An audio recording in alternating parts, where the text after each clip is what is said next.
Tackle करने के लिए जिस तरह की व्यवस्था रही, और शिक्षा किसी भी प्रदेश के विकास के लिए, देश के विकास के लिए जो एजुकेशन सेक्टर है, जो शिक्षा प्रणाली है, उसका सुदृढ़ होना बेहद ज़्यादा ज़रूरी है। इस सेशन के लिए मैं मंच पर आमंत्रित करूंगा डॉक्टर वीरेंद्र यादव साहब को, सीएमओ हैं, इनको आप आइए मंच पर। डीपी गोयल साहब हैं, मैं आपको भी मंच पर जो है वो सादर आमंत्रित करता हूं कि आप भी यहां पर पहुंचकर जो है इस सेशन का हिस्सा बने। हर्ष कौशिक साहब हैं, आप भी मंच पर आइए। डॉक्टर बबीता बामन, मैं आपको भी गुजारिश करूंगा कि आप भी मंच पर पहुंचे और शिक्षा और स्वास्थ्य के क्षेत्र में गुरुग्राम कहां तक पहुंचा, क्या जरूरतें हैं, कहां सुधार की जरूरत है, इस पर चर्चा को आगे बढ़ाएंगे। इस सेशन को कंडक्ट करने के लिए मैं अपने दो सहयोगियों को मंच पर बुलाना चाहता हूं, सोनल दहिया और गगन रुखाया।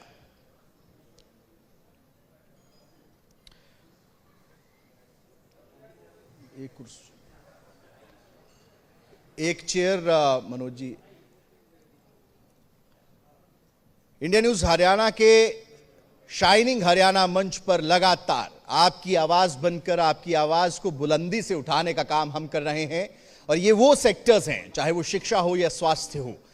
मैंने पहले भी कहा कि किसी भी देश और प्रदेश के लिए इन दोनों सेक्टर्स का विकास बेहद ज्यादा जरूरी है, क्योंकि हेल्थ सेक्टर, हेल्थ सेवाओं, स्वास्थ्य सेवाओं में दृढ़ता नहीं होगी तो कोई भी देश जो है वो विकासशील से विकसित होने की जो रास्ता है उस पर लड़खड़ाता नजर आएगा। और वही बात शिक्षा के लिए भी कही जा सकती है।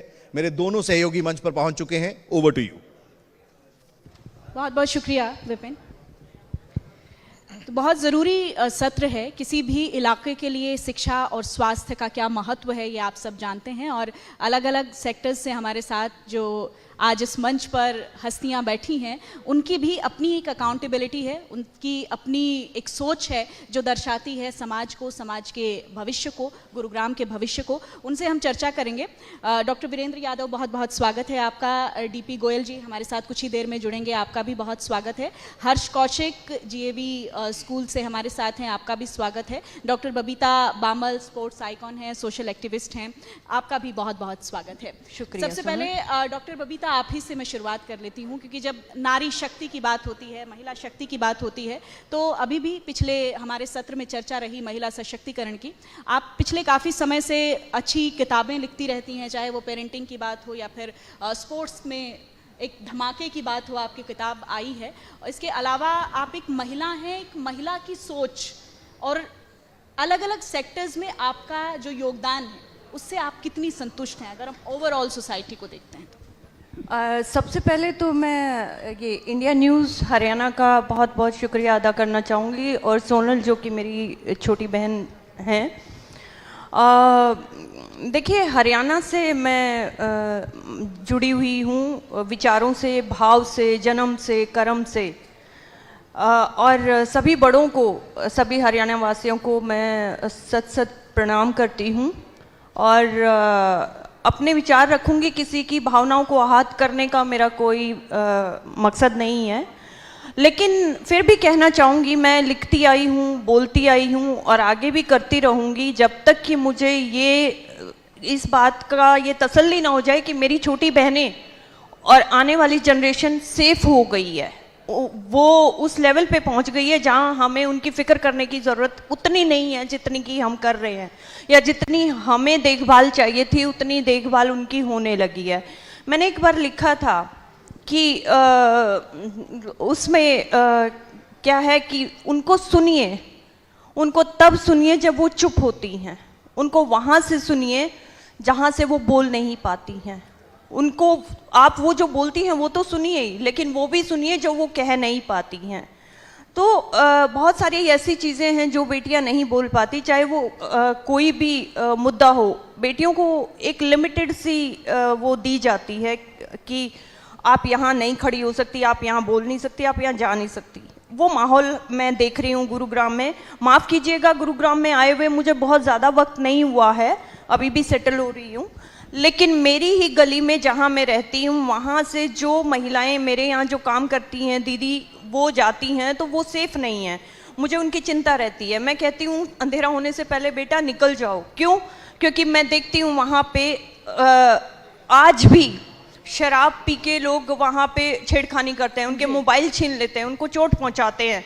ये गुरुग्राम की बात हो रही है। तो हम बाहर जाके, हिंदुस्तान से बाहर जाके हम सेफ महसूस क्यों कर पा रहे हैं? क्यों अपने घर में हम सेफ नहीं हैं? क्यों यहाँ दुरुस्त नहीं है चीज़ें? वो कुछ मुद्दे हैं जो मुझे कचोटते हैं। छोटी बच्चियों के साथ जो भी होता है या महिला के साथ जो भी होता है, वो सारी चीज़ें हैं। बहुत सारे मुद्दे हैं जो मैं प्रकाश डालना चाहूँगी इन चीज़ों पे। बिल्कुल सही कह रही हैं आप। और एक बहुत ही खूबसूरत नज़्म भी है कि तेरे माथे पे आंचल बहुत खूब है, लेकिन तो इसका परचम बना लेती तो बहुत अच्छा था। तो किसी भी महिला के सिर पर आंचल अच्छी बात है, लेकिन उसको अपना परचम फहराने के लिए बहुत सारी दिक्कतों से, संघर्षों से जूझना पड़ता है। डॉक्टर वीरेंद्र यादव भी हमारे साथ हैं और बहुत सक्रिय तरीके से अपनी भागीदारी इनकी गुरुग्राम की जनता के लिए रहती है। आपके बहुत सारे मुद्दे हैं डॉक्टर वीरेंद्र यादव, लेकिन पिछले दिनों से एक मुद्दा बड़ा जोरों शोरों से उछल रहा है, जो 700 बेड के अस्पताल का मुद्दा है। ज़रा बताइए कितनी डेवलपमेंट हुई? बिल्कुल सोनल जी, 700 बेड के अस्पताल का मुद्दा मैं क्या कहूँ, ज्वलंत मुद्दा है और फिलहाल चर्चा का विषय है। अभी कुछ देर पहले भी मंच पे इसको लेकर काफ़ी सारी बातें हुई, लेकिन मैं आपको सारा जो मेरे पास ऑथेंटिकेटेड उन्होंने ये कहा कि मैं करूँगा, तो मैं जो पॉसिबल है आज की डेट में वो मैं आपको बता सकता हूँ। ये बिल्कुल तय है कि अब ये 700 बेड का अस्पताल ही बनेगा और 700 बेड का अस्पताल उसी स्थान पे बनेगा सिविल लाइंस में जहाँ पहले था। हमने 2 एकड़ जो स्कूल के पास की ज़मीन है वो भी हेल्थ डिपार्टमेंट के नाम आ चुकी है और कुल मिलाकर अब ये 700 बेड के अस्पताल के साथ पहला ऐसा, हरियाणा नहीं हिंदुस्तान का पहला ऐसा सिविल हॉस्पिटल होगा जो 700 बेडेड सिविल हॉस्पिटल होगा। आज तक 700 बेड का सिविल हॉस्पिटल कहीं नहीं बना। इसकी ड्राइंग और डिज़ाइन 100% मैं ऑथेंटिकेटेड बात आपको कह रहा हूँ, अप्रूव कर दिए हैं, मैंने खुद भी साइन किए हैं, भेजी जा चुकी है। इसमें एक हेलीपैड भी होगा, ऐसा पहला सिविल हॉस्पिटल होगा हिंदुस्तान का जिसमें हेलीपैड किया जाएगा। और हमारे माननीय स्वास्थ्य मंत्री जिनके पास सिविल एविएशन भी है, उनकी एक ये परिकल्पना भी थी और हम चाहते भी हैं कि इस हेलीपैड का इस्तेमाल ना केवल सरकारी तंत्र में हो या एम्स हो या आसपास के हो, बल्कि अन्य प्राइवेट अस्पतालों में, क्योंकि इससे कोई फ़र्क नहीं पड़ता कि कोई प्राइवेट अस्पताल है सरकारी अस्पताल है, मरीजों को वो हेली एम्बुलेंस या एयर एम्बुलेंस की सर्विसेज में वो काम आएगा। कुल मिला के ये अस्पताल जो है 2 बेसमेंट के साथ ग्राउंड प्लस 10 फ्लोर इसके अलावा बनेंगे। आपके 700 बेड के अस्पताल में आपको सुपर स्पेशलिटी सर्विसेज भी मिलेंगी, कार्डियोलॉजी। बहुत अच्छी बात है और तालियां बनती हैं इस बात पर। देखिए, ये गुरुग्राम की तरक्की का और स्वास्थ्य का सवाल है। पिछले सत्र में बहुत जोर शोर से स्वास्थ्य का मुद्दा भी उठा और अब सीएमओ साहब ने बहुत अच्छी बात कही है, इसके लिए गुरुग्राम को बधाई बनती है। और हमारे साथ अभी डीपी गोयल कैनविन संस्था से जुड़े हैं, आपका बहुत बहुत स्वागत है डीपी गोयल जी। अब मैं इस फेरिस्त को और आगे बढ़ाती हूँ, मेरे सहयोगी गगन भी हैं मेरे साथ। गगन। वीरेंद्र जी, सवाल मैं आपसे लेना चाह रहा हूं कि हर किसी के मन में यही जहन है कि कब तक बनेगा अस्पताल। आपने कहा कि बनेगा, लेकिन कब तक बनेगा? क्योंकि जो मौजूदा अस्पताल है उसकी हालत जो है वो कहीं ना कहीं खस्ता होती जा रही है और लगातार गुरुग्राम की आबादी भी जो है वो बढ़ती जा रही है, तो ऐसे में वो अस्पताल जो है मौजूदा वो छोटा पड़ रहा है कहीं ना कहीं।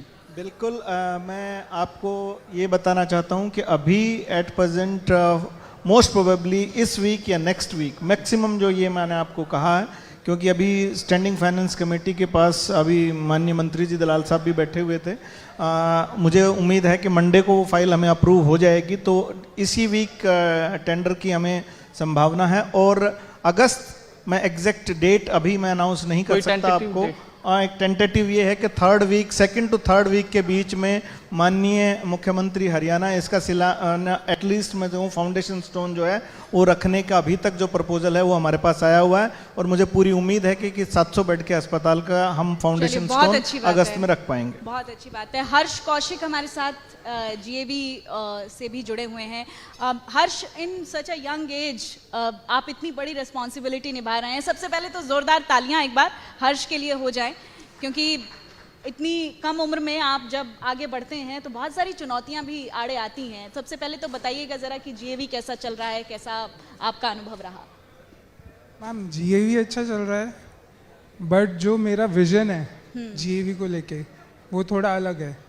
हम बेसिकली फोकस कर रहे हैं कि बच्चों की स्किल डेवलपमेंट होए। स्किल डेवलपमेंट बेसिकली क्या होता है कि पहले गुरुकुल्स होते थे, उसमें सारे बच्चे, चाहे वो राजा का बेटा है या वो प्रजा में से कोई है, सब एक साथ पढ़ते थे। अब पांडवों को लो, 5 पांडव थे, पांचों के पांचों अलग अलग उसमें अपने धुरंधर थे। किसी को तीर में माहिर थी, कोई गदा अच्छी चलाता था। अब किसी को जो गदा अच्छी चलाता है उसे बोल दिया जाए कि आप तीरंदाजी करिए, तो वो अच्छे से नहीं कर पाएगा।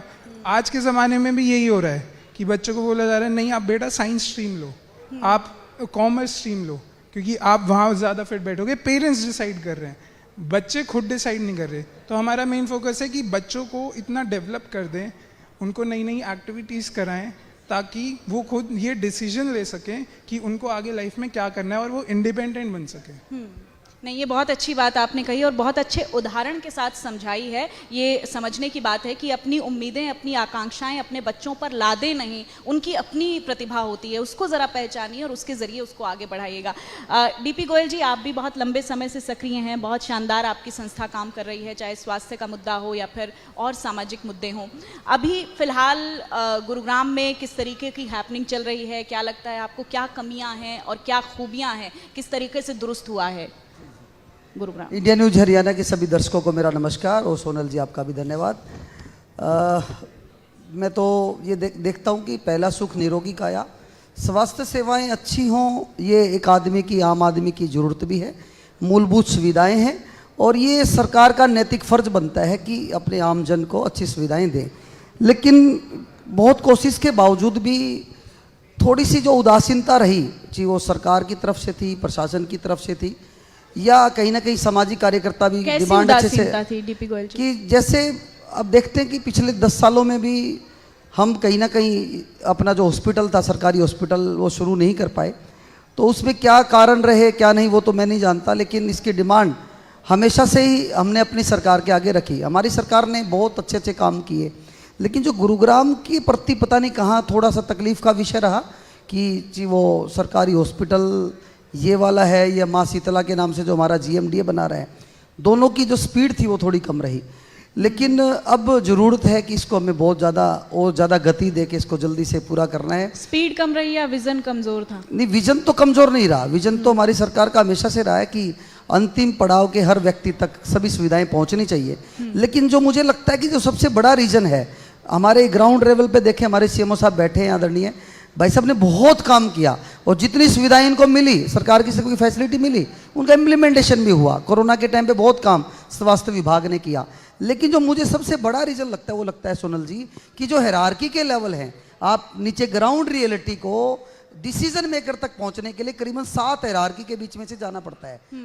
फाइलें ऊपर तक जाने में तकलीफ होती है, फिर वो जो डिसीजन है उसको नीचे तक इंप्लीमेंट होने में टाइम लगता है। तो हायरार्की का लेवल, आज यदि हम केंद्र सरकार की बात करें, नितिन गडकरी जी का उदाहरण सभी देते हैं, उन्होंने क्या किया, हायरार्की खत्म कर दी, डिसीजन मेकर सिर्फ 3 लेवल तक हो और इंप्लीमेंटेशन भी 3 लेवल पे हो। तो वो काम हमेशा अच्छे होते हैं। प्राइवेट ऑर्गेनाइजेशन में काम जल्दी से क्यों होता है? क्योंकि हायरार्की का लेवल वहां पे कम है। तो मतलब इसमें ये नहीं कि कोई सरकार की इच्छा शक्ति कम है, लेकिन स्पीड कम हो जाती है। बहुत जरूरी बात और आम आदमी की बात आप कह रहे हैं, जिससे कहीं ना कहीं हर दूसरा तीसरा आदमी जूझ रहा है। सिस्टम में जो हायरार्की है उसको किस तरीके से दुरुस्त होना चाहिए, ये सरकारों के लिए इस वक्त बड़ा चैलेंज जरूर है। गगन, आपकी फाउंडेशन ने कई सारे अस्पताल खोले, कई क्लिनिक खोले, बेहतरीन इलाज जो है वो दिया जा रहा है, उद्देश्य क्या है? देखिए, उद्देश्य सिर्फ एक है कि समाज का भला कैसे हो, और समाज के भले में केवल सरकार और प्रशासन काम नहीं कर सकते। मैं हमेशा से हर मंच पे बोलता आया हूं कि हर व्यक्ति का अपना एक नैतिक फर्ज बनता है। एक समाज देखोगे, समाज कैसे बनता है? समाज लोगों के द्वारा, लोगों से, लोगों के लिए ही बनता है। यही लोकतंत्र की भी परिभाषा है। तो इसमें चाहे सरकार हो, प्रशासन हो, चाहे हमारे सामाजिक कार्यकर्ता हो, NGO हो, RW हो, या एक हमारा कॉमन आदमी हो, इन सबको 360 डिग्री काम करना पड़ेगा। तो एक सामाजिक संस्था होने के नाते हमारा भी नैतिक फर्ज बनता है कि कोई भी एक विषय में, हमेशा से बोलता हूँ, ये NGO जो है ये भगवान के एंजल्स होते हैं, ये भगवान के देवदूत बन के काम करते हैं। आप देखिए, जब कोरोना का समय था, आप एक बहुत बड़ा उदाहरण कैनविन ने भी पेश किया और NGO ने भी किया। NGO मतलब कौन है? जिसके अंदर स्वार्थ के अलावा परमार्थ की भावना हो। तो हमारी तो संस्कृति ये सिखाती है। उसी के तहत 5 पॉलीक्लिनिक, आरोग्य धाम, कैनविन रोजगार सेवा केंद्र, कैनविन महिला कौशल सेंटर, कैनविन CSC सेंटर, और उसमें कैनविन धर्म के काम में भी कहने का मतलब जितनी बड़ी समस्या है, समाज की कोई भी समस्या है, उतनी ही हमारी जिम्मेदारी बनती है। एक कोई भी सामाजिक व्यक्ति है उस पर काम करना रोजगार देने का चाहिए, उससे बहुत बड़ा प्रभाव पड़ता है। बिल्कुल, आज बहुत 1500 से अच्छी 1800 बात आप परिवार कह रहे हैं। निश्चित प्रतिदिन तौर पर सेवा आपकी लाभ ले रहे संस्था ने हैं। बहुत बेहतरीन काम किया है और साथ ही देखिए कोई भी इंसान अपनी जिम्मेदारी से भी नहीं बचना चाहता और बचना चाहिए भी नहीं। वो कहते हैं ना कि दरिया की कसम मौजों की कसम, ये ताना बाना बदलेगा, तू खुद को बदल, तू खुद को बदल, तो ही ये ज़माना बदलेगा। ज़रूरी है अपने आप में बदलाव लाना। सोना जी, आपके पास मैं आना चाहूँगी क्योंकि आपने एक बड़ी बारीकी से चीज़ों को अनुभव किया है। बीइंग इन स्पोर्ट्स पर्सन भी, बीइंग इन फीमेल भी, बहुत बारीक आपकी नज़र रहती है। आपको लगता नहीं कि अब जो एक विमेन एम्पावरमेंट की लड़ाई है वो एक अलग दिशा में जा रही है? ये इक्वालिटी की लड़ाई है जिसको जेंडर बायसनेस की लड़ाई बना दिया गया है। लोगों को समझ में नहीं आता है कि जेंडर इक्वालिटी की बात हम कर रहे हैं तो हम जेंडर में मेल और फीमेल, महिला और पुरुष को एक दूसरे से लड़ाने की बात नहीं है, बढ़ाने की बात है।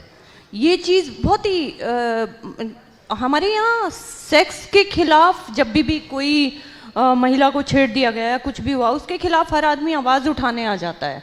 लेकिन जो जेंडर वायलेंस हो रहा है, घर घर में हो रहा है, हर घर में हो रहा है। खासकर हरियाणा में तो आप देखेंगे कि जो बहुओं की स्थिति है या बेटियों की स्थिति है वो किसी से छुपी नहीं हुई है। आज भी ये है कि हमें पता है कि कॉन्स्टिट्यूशन में बराबर का अधिकार है, बेटी का और बेटे का एसेट्स पे बराबर का अधिकार है। बराबरी दी नहीं जाती है, बेटी से साइन करवा लिया जाता है और ये कि इसने अपनी मर्जी से हमको वापस कर दिया।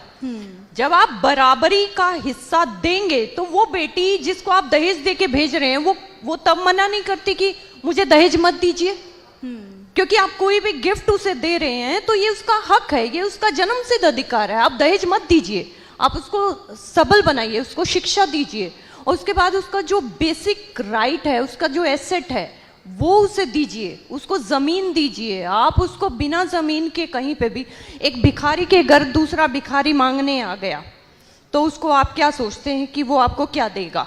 अब वो मालिक और वो वाला है कि यहाँ पे हरियाणा में कुछ लोगों को मैंने पहले ही माफ़ी मांग ली कि भाई मैं अगर थोड़ा सा सच बोलती हूँ और सच कड़वा होता है। वो देयर इज अ सेइंग कि if you want impossible to be happen then a liar can say yes. तो झूठ बोलना मेरे भाव में और मेरे अंदर, मेरे उसमें संस्कारों में नहीं है। तो अगर आप बेटी को सच में सबल देखना चाहते हैं, पहली बात तो ये है कि उसको मानसिक स्तर पे इतना मजबूत बनाइए, इतना मजबूत कि मैं तो फुटबॉल की भाषा बोलती हूँ कि कोई उसकी तरफ आए तो वो किक मारे, उसको खींच के, चाहे रिश्ता कोई भी हो। गलत बात ना बर्दाश्त करे और ना ही वो गलत कहे। उसको करनी और करनी में इतना पता होना चाहिए कि भाई मेरे लिए क्या सही है क्या गलत, उसके बाद वो क्या कर रही है उसके पीछे सपोर्ट सिस्टम, उसका परिवार हमेशा खड़ा होना चाहिए। बेटियां कहाँ मार खा जाती हैं? जहाँ पे उनको लगता है कि अगर कोई गलती से सामने वाले ने उसके साथ कुछ भी किया और वो घर में गई तो वहां पे भी उसको बिठा लिया जाएगा, उसके करियर से उसको वंचित कर दिया जाएगा। फिर आपके बेसिक राइट्स हो जाता है या कोई विवाद हो जाता है तो रही लोग बात सोसाइटल प्रेशर के कारण उसको दबाने की कोशिश फिर करते हैं। मानसिक स्तर पे बेटियों को तोड़ा जाता है। बेटा तुम समझदार हो, तुम समझ जाओ, तुम रह जाओ। चाहे ये घर की लड़ाई है, चाहे ये बाहर की लड़ाई है। मैं यहाँ महिला पुरुष नहीं कर रही, मैं यहाँ सबल बनाने की बात कर रही हूँ, मुद्दा उठा रही हूँ। अगर हमको बेटियों को बराबर की शिक्षा देनी है, बराबर के कर्तव्य, बराबर के अधिकार और बराबर के काम, मैं अपने से मानती हूँ कि मुझे घर में ऐसा कोई काम नहीं है जो मुझसे नहीं करवाया गया।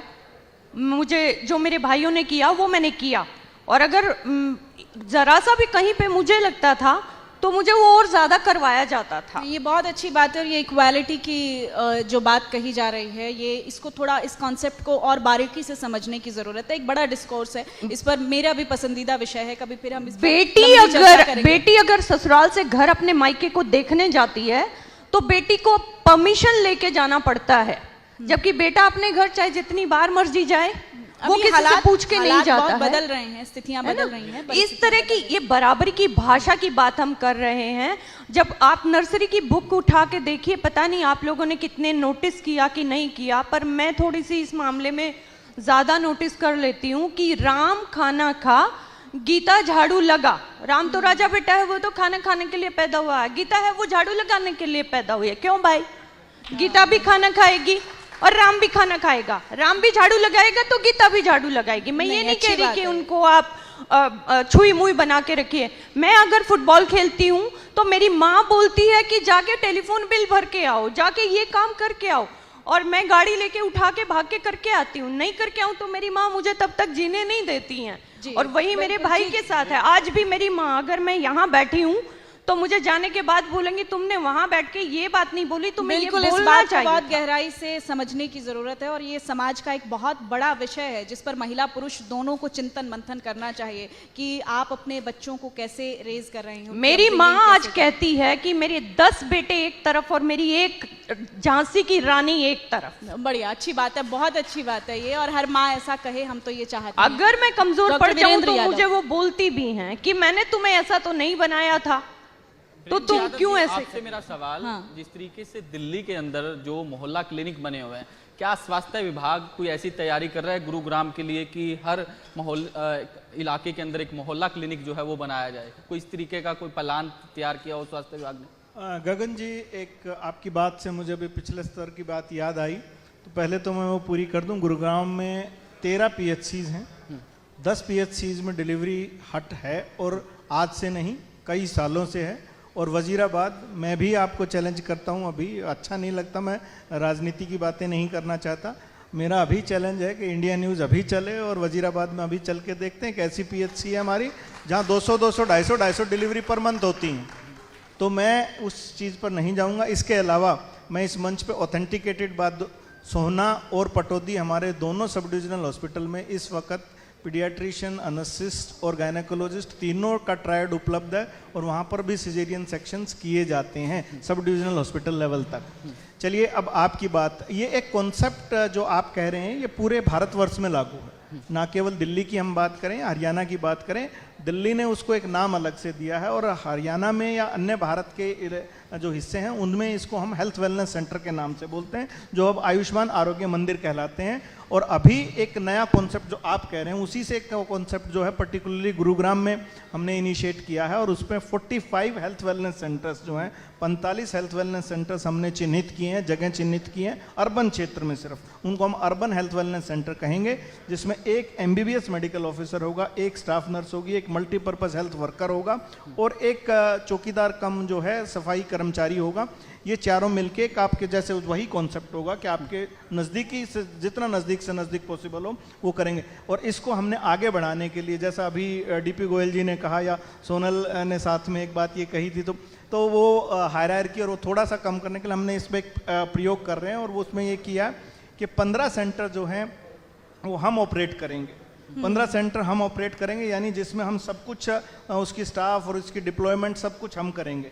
30 सेंटर्स हम जो है PPP मोड पे ट्रायल करेंगे। हम उसके टेंडर की तैयारी ऑलमोस्ट आज नहीं तो मंडे या ट्यूसडे को वो टेंडर भी जारी हो जाएगा। बिल्कुल, बहुत और जरूरी बात ताकि है। 45 के 45 हम दो तरीके से देख सकें। हाँ, लेकिन उनको मेडिसिन प्रोवाइड करवाना या अन्य जो इम्यूनाइजेशन वैक्सीन जो कुछ प्रोवाइड करना, वो दोनों सेंटर्स में वो हम देंगे, यानी हरियाणा सरकार देगी। लेकिन हम ये प्रयोग इसलिए कर रहे हैं क्योंकि अगर पब्लिक प्राइवेट पार्टनरशिप के मोड के ऊपर या हमारा जो सेंटर जिसमें स्मूथ चलेगा इन फ्यूचर, ताकि इमीडिएटली हम उसको इम्प्लीमेंट कर सकें पूरे हरियाणा के शहरी क्षेत्रों में, और वहां पर आपके नजदीक से नजदीक एक अर्बन हेल्थ वेलनेस सेंटर। साथ वाले इसके लिए इलाके बधाई जिस तरीके बनती है। फरीदाबाद में भी इसको सिरे चढ़ाया जाएगा अगर कारगर साबुत। फरीदाबाद में भी हमने इसके लिए 25 सब जो है हेल्थ वेलनेस सेंटर चिन्हित किए हैं। और एक और अभी मेरे कुछ जो एडमिनिस्ट्रेटिव साथी देख के मुझे उनकी वजह से एक बात याद आई।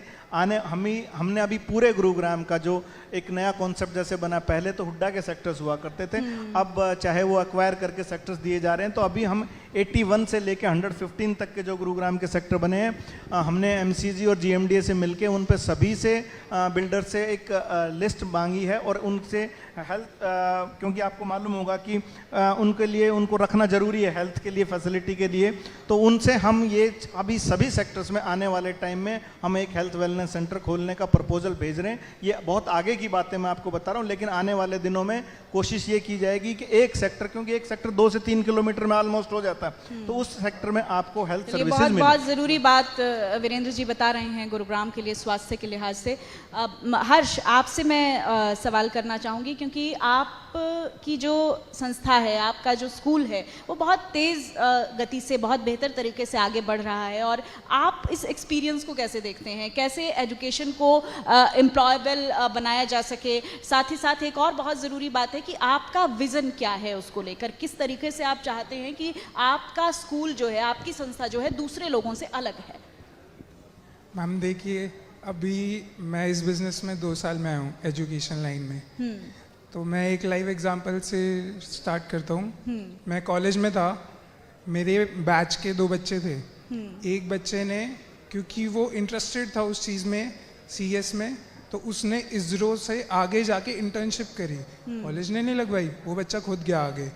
एंड मेरा एक दोस्त है, वो ईसी में है। वो नॉर्मल स्टडीज़ जैसे बेसिक मेंटालिटी होती है बच्चों की कि हाँ गुड ग्रेड्स आ जाएं, पास हो जाएं, डिग्री मिल जाएगी, नौकरी लग जाएगी। And now the situation is, जो इसरो में बच्चा गया था इंटर्नशिप के लिए आगे से, क्योंकि वो उसका माइंड इतना डेवलप था उस बारे में, तो फिर उसने जो प्लेसमेंट आई उसको रिजेक्ट कर दिया एंड अपना एक स्टार्टअप शुरू करा है, जिसमें अब वो काफ़ी अच्छा कर रहा है।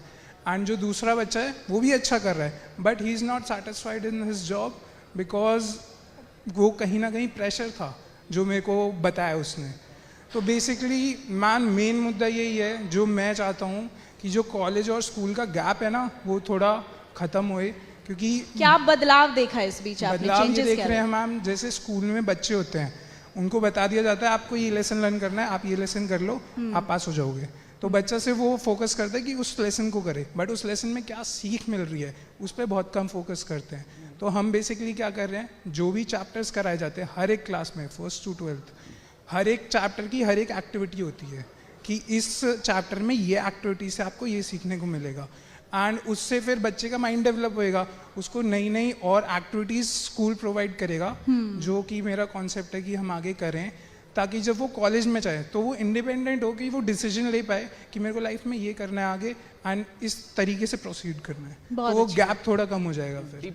डीपी जी, आपसे सवाल लेना चाहूँगा। आपकी जो फाउंडेशन है वो स्किल डेवलपमेंट पर भी काम कर रही है, रोजगार कैसे दिया जाए इलाज के साथ साथ, तो उसके बारे में भी हम पहले थोड़ा... आप स्वास्थ्य तक केवल थे सीमित, लेकिन अब स्किल डेवलपमेंट पर भी आपका काम हो रहा है, तो कैसे आप देखते हैं सर, कैसे एक्सपीरियंस? देखिए, पहले हमारा मिशन था कि हम हेल्थ के सेक्टर में एक इकोसिस्टम बना के और अफोर्डेबल हेल्थ के मॉडल पे काम करें।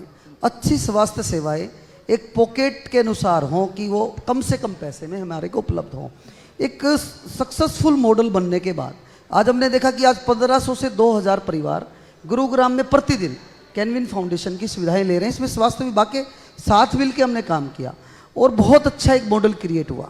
अब हमने देखा कि माननीय मोदी जी 72 साल की उम्र में पूरे देश को देख रहे हैं, पूरे देश को संभाल रहे हैं, तो कैनविन फाउंडेशन केवल हेल्थ ही क्यों, फिर हमने जो सबसे महत्वपूर्ण विषय थे उन पे काम करना शुरू किया। आज रोजगार ऐसा विषय है कि आपने रोजगार की बात की, मैं उस पर बात करना चाहूँगा। आज किसी भी कंपनी में चले जाओ आप, सब लोग अपने एम्प्लॉय से दुखी हैं, यार काम ही नहीं करता बंदा। और आज बेरोजगारी भी अपने चरम पे है। तो डिफरेंस कहाँ दिक्कत क्या है, गैप कहाँ पे है? गैप है स्किल्ड मैन पावर का। आज वो आप सॉफ्ट स्किल ट्रेनिंग की बात करें, आप टेक्निकल नॉलेज की बात करें, डिजिटल मार्केटिंग की, आप एक्सेल की बात करें, यहाँ तक कि प्रेजेंटेशन और इंटरव्यू स्किल ही नहीं है। तो हमने इस बहुत बड़े गैप को फिल करने के लिए एक महीने का क्रैश कोर्स बनाया, एक्सपर्ट्स को हमने उसमें रखा, और साथ में जो एक्सपर्ट सोसाइटी के हैं, जो एक्सपीरियंस लोग हैं, उनको हम अपने वहाँ ला के बच्चों को मोटिवेशन क्लास दिलाते हैं। वो जरूरी क्या है, इवन नॉट कि सिर्फ टेक्निकल नॉलेज से हो, लाइफ का बैलेंस कैसे बनाए, हर वर्टिकल पे काम हो, तो उसकी रिस्पॉन्सिबिलिटी क्या है, उसकी ड्यूटीज क्या है, कि वो अपने परिवार के लिए, समाज के लिए, राष्ट्र के लिए, धर्म के लिए, सभी पे बैलेंस डेवलपमेंट करे। आज मोदी जी विकसित भारत की बात करते हैं। रिस्पॉन्स कैसा मिला? रिस्पॉन्स जबरदस्त रिस्पॉन्स हमारे पास। हमने इस 4 महीने के अंदर 2000 युवाओं को हमने रोजगार देने का लक्ष्य रखा। हमने पहले बैच में 450 बच्चों का एनरोलमेंट किया, उसमें से 182 बच्चों को हमने 1 महीने के अंदर रोजगार दिलाया। आज आलम यह है कि हमारे पास करीबन 1280, कल मैं देख रहा था 1283 वैकेंसी हैं, लेकिन उसके अकॉर्डिंग हमारे को बच्चे नहीं मिल रहे। तो अब हम बल्क हायरिंग पे काम कर रहे हैं। ITI में गए, वहाँ पे हमने 33 बच्चों का एक साथ हमने एम्प्लॉयमेंट कराया। आज एक बहुत बड़ा गैप फिल करने की तरफ कैनविन फाउंडेशन काम कर रही है, चाहे वो महिला कौशल विकास केंद्र हो, रोजगार सेवा केंद्र हो या फिर CSC सेंटर हो। और अगला विषय कैनविन फाउंडेशन बहुत जल्द शिक्षा पे भी करने वाला है कि कैसे हमारे गुरुग्राम का हर परिवार अच्छी शिक्षा, अच्छी चिकित्सा, रोजगार, यहाँ तक कि जो नवीन भाई हमेशा कहते हैं विकसित गुरुग्राम की बात, जब तक गुरुग्राम का हर परिवार विकसित नहीं होगा तो गुरुग्राम विकसित नहीं होगा। चाहे उसके आत्मसम्मान की बात हो, आत्मनिर्भरता की बात हो, सबलता की सक्षमता की बात हो, रोड, बिजली, पानी, शिविर, उसको अच्छी कानून व्यवस्था की बात हो। हम गुरुग्राम के हर सामाजिक कार्यकर्ता को कैनविन सच्चा साथी ब्रिगेड से जोड़कर उसी के बीच में एक नेतृत्व की भावना भी जागृत कर रहे हैं और अपने अपने इलाके में जिम्मेदार और जागरूक नागरिकों की फौज तैयार कर रहे हैं, जो अपने आप में एक आर्मी बन के, ब्रिगेड बन के काम करेगी। और जो प्रशासन हो, सरकार हो, उसके साथ कदम से कदम मिला के। मैं सिर्फ 30 सेकंड में एक बात और रखना चाहता हूं। आज जो सिस्टम खराब हुआ उसका रीजन क्या रहा? पहले लोकतंत्र में जनता मालिक होती थी, जनता मालिक, ओनर, जनता एक मुखिया होती थी और ऑफिसर साहिबान थे, ये कहीं ना कहीं प्रशासनिक अधिकारी, कर्मचारी होते थे। और जो आपका प्रतिनिधि होता था, जनप्रतिनिधि, MLA, पार्षद, ये वकील होता था। अब सिस्टम उल्टा हो गया। अब सिस्टम क्या हो गया? जो जनता है वो याचक बन गई। अब छोटी छोटी चीज़ों के लिए वो मांगती है, याचक बन गई। ऑफिसर्स हो गए, वो मालिक बन गए, और वकील वाली जो कड़ी है वो कमजोर पड़ गई। तो इसका सुधार कैसे होगा? सुधार एक ही चीज से होगा कि हमें बीच की कड़ी को मजबूत करना पड़ेगा। जनप्रतिनिधि हमारे विजनरी भी हों, जो जज्बे, जुनून, जोश वाले भी हों, और मजबूती के साथ अपनी बात रख के एक मजबूत कड़ी बन के काम कराएं। तो निश्चित तौर पे ये बहुत जल्द गुरुग्राम में आप देखने को मिलेगा कि बीच की कड़ी भी मजबूत होगी और हमारा गुरुग्राम भी विकसित गुरुग्राम बहुत होगा। अच्छी बात है। एक ये मुझे बहुत लगता छोटा है। सा सवाल हर्ष मैं आपसे लेना चाहूंगी, उसके बाद हम अपने सत्र को समाप्त करेंगे। डिजिटल के बाद बहुत सारी चीज़ें बदली हैं। कोरोना के बाद मैं कहूँगी डिजिटलाइजेशन का दौर आया और उसके बाद अब पढ़ाई का एक तौर तरीका बदल गया। आपको लगता है कि उसके बाद चीज़ें रेगुलर हो गई हैं वैसे ही जैसा चाह रही है शिक्षा व्यवस्था के हिसाब से जो भविष्य होना चाहिए, या लगता है डिजिटल ने फ़ायदा किया, कितना फ़ायदा किया, कितना नुकसान किया स्कूलों को? मैम, कोरोना के बाद चीज़ें रेगुलर हो गई हैं, बट बच्चे अभी उसी स्टेट में हैं। क्योंकि उस टाइम पे बच्चों को आदत हो गई थी कि लाइक मैं अपना एग्जांपल ले लूँ, कॉलेज में ऑनलाइन क्लासेस थी, ऑन कर देते थे और हम खेलने चले जाते थे, या फिर कुछ और कर रहे होते थे, तो इतना फोकस नहीं रहता था। बच्चों का वो फोकस अभी वहाँ पे नहीं पहुँचा है। बच्चे अभी भी थोड़े इधर उधर चले जाते हैं कि लाइक बातें करने लग गए क्लास के बीच में, क्योंकि उनकी हैबिट बन गई है वो, या इतना कंसंट्रेशन नहीं देते पढ़ाई पे। तो उसमें थोड़ा टाइम लगेगा, क्योंकि बट बच्चे हैं, उनको हम जल्दी मोल्ड कर सकते हैं।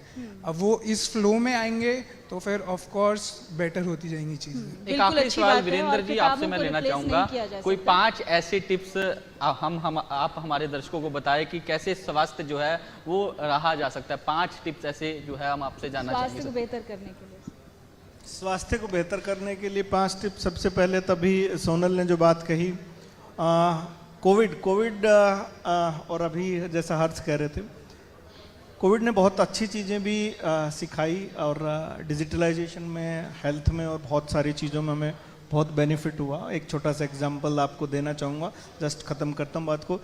संजीवनी या कंसल्टेशन, टेली कंसल्टेशन बड़ी इजीली मिलती है और वो एक ऑफिशियल चीज़ हुई और अब अलाउ हुई, उससे प्रिस्क्रिप्शन और लोगों को सुविधा मिलती है। तो पहली बात। सबसे अब ज़रूरी चीज़ें जो आपने पूछी, सबसे पहली चीज़ मुस्कुराते रहिए। मुझे आज बात इसलिए याद आई, सोनल शायद उस प्रोग्राम में थी और पहली बार जब हम लोग बैठे थे कोविड में, तो मैंने एक बात कही थी, वो किसी और वजह से थी कि मुस्कुराते रहिए, आप भारत में हैं। और वो मैं आज एक बात फिर आपको एग्जाम्पल देता हूँ। उसका एक कारण था, वो मैंने एक एग्जाम्पल दिया था, इसलिए मैं बोल देता हूँ, थोड़ा 1 मिनट एक्स्ट्रा लगेगी। एक किसी दूसरे देश की हम बात करते हैं, वहाँ एक महिला जो है वो अपना अल्ट्रासाउंड कराने के लिए जब गई और उसको डेट दी गई, तो उसको डेट दी गई कि आप दिसंबर 25 में आइए। और इमेजिन करिए द लेडी वॉज प्रेग्नेंट, और वो आज भी प्रेग्नेंट हो, दिसंबर 25 में अल्ट्रासाउंड करा के क्या करें। तो इसलिए मैं कई बार कहता हूँ, और हम स्वास्थ्य सेवाओं पे सवाल उठाते हैं, दोनों बात मुस्कुराते रहिए, बहुत ज़रूरी है। सबसे पहला दैट मीन्स लाइफस्टाइल और स्ट्रेस, इस चीज़ से आप बच के रहिए।